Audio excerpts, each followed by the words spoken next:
स्वागत है आपका बी अल्केमिस्ट इस यूट्यूब चैनल में। तो आज हम सुनेंगे एपीजे अब्दुल कलाम इनकी कहानी। दोस्तों, यह बात तब की है जब 2005 में इंडिया के एक लेजेंड स्विट्ज़रलैंड गए थे।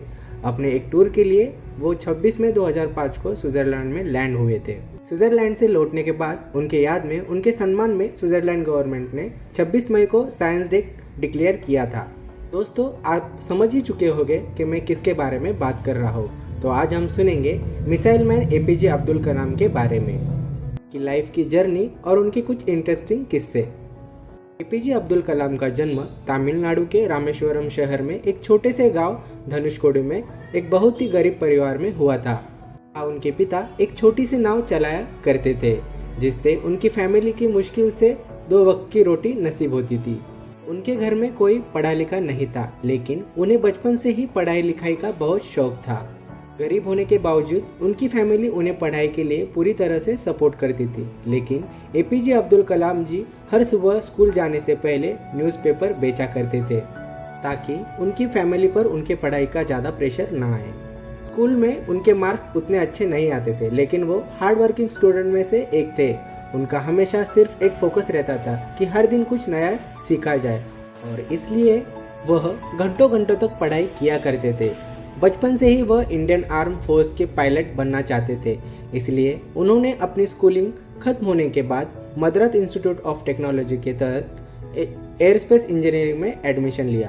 किस्सा तब का है जब वह मद्रास इंस्टीट्यूट ऑफ टेक्नोलॉजी में पढ़ रहे थे। उस वक्त वह एक सीनियर क्लास प्रोजेक्ट पर काम कर रहे थे, और उस प्रोजेक्ट के प्रोग्रेस को देखकर कॉलेज के टीचर उनसे बहुत गुस्सा हो गए। उन्होंने एपीजे अब्दुल कलाम से कहा कि अगर 3 दिन में ये प्रोजेक्ट कंप्लीट नहीं हुआ तो मैं तुम्हारा स्कॉलरशिप कैंसिल कर दूंगा। यह बात सुनकर एपीजे अब्दुल कलाम बहुत घबरा गए, और उन्होंने दिन रात बैठकर 3 दिन के अंदर प्रोजेक्ट को कंप्लीट कर दिया। यह देखकर उनके टीचर बहुत खुश हो गए, और उन्होंने एपीजे अब्दुल कलाम जी से कहा कि मैं जानता था कि तुमसे वह काबिलियत है, लेकिन मैं देखना चाहता था कि तुमसे मुश्किल वक्त को सहने की क्षमता है या नहीं। कॉलेज खत्म होने के बाद एपीजे अब्दुल कलाम जी ने इंडियन आर्म फोर्स में फाइटर पायलट की पोस्ट के लिए अप्लाई किया। तो उस वक्त सिर्फ 8 सीट खाली थी, और बदकिस्मती से उनका 9th नंबर आया, और वह आर्म फोर्स के लिए सिलेक्ट नहीं हो पाए। उसके बाद उन्होंने डीआरडीओ ज्वाइन की, लेकिन वह डीआरडीओ में अपने जॉब से खुश नहीं थे कि उन्हें वहाँ कुछ नया सीखने को नहीं मिलता था। तभी उनकी मुलाकात हमारे इसरो के फाउंडर विक्रम साराभाई जी से हुई। उनका एपीजे अब्दुल कलाम जी की मेहनत और हर वक्त कुछ नया सीखने की चाहत बहुत पसंद आई, और उसके बाद उनका डीआरडीओ से इसरो में ट्रांसफ़र हुआ।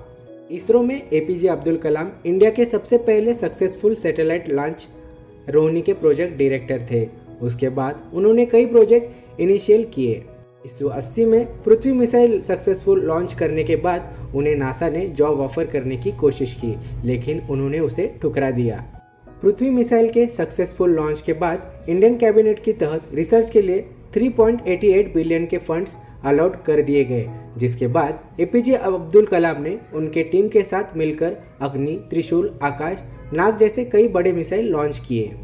उनके लीडरशिप के अंदर इंडिया को सबसे बड़ी कामयाबी तब मिली जब 1998 में इंडिया ने सीक्रेटली सारे न्यूक्लियर बॉम्ब के टेस्ट करके इंडिया को सारी दुनिया के सामने एक न्यूक्लियर पावर घोषित कर दिया, जिसके बाद एपीजे अब्दुल कलाम को मिसाइल मैन ऑफ इंडिया के नाम से बुलाया गया। साल 2002 में एपीजे इंडिया के 11th प्रेसिडेंट बने। अपने प्रेसिडेंशियल टर्म के वक्त जब वह केरला विजिट गए थे, उस वक्त उन्होंने 2 लोगों को केरला के राजभवन में as a presidential guest invite किया था। वह 2 लोग कोई बड़े सेलिब्रिटी नहीं थे, बल्कि एक चपरासी और एक छोटे से होटल के मालिक थे। ऐसा ही एक किस्सा 2005 का है, जब उनकी फैमिली राष्ट्रपति भवन में रहने आई थी। लगभग 10 दिन तक उन्हें फैमिली को 52 लोग राष्ट्रपति भवन में थे, और उनके जाने के बाद एपीजे अब्दुल कलाम जी ने 3,52,000 अपनी फैमिली के रहने और खाने का खर्चा सरकार को दिया। जब एक रिपोर्टर ने उनसे पूछा कि आपने सरकार को पैसे क्यों दिए, तब उन्होंने जवाब देते हुए कहा, सरकार मेरे रहने और खाने के पैसे देते हैं, ना कि मेरे फैमिली के।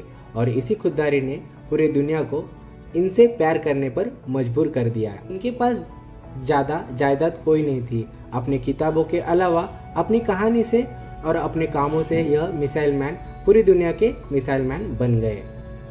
थी दोस्तों एपीजे अब्दुल कलाम इनकी प्रेरणादायक कहानी। तो ऐसे ही मोटिवेशनल कहानी सुनने के लिए बी अल्केमिस्ट इस चैनल को सब्सक्राइब कीजिए और अपने दोस्तों के साथ शेयर कीजिए।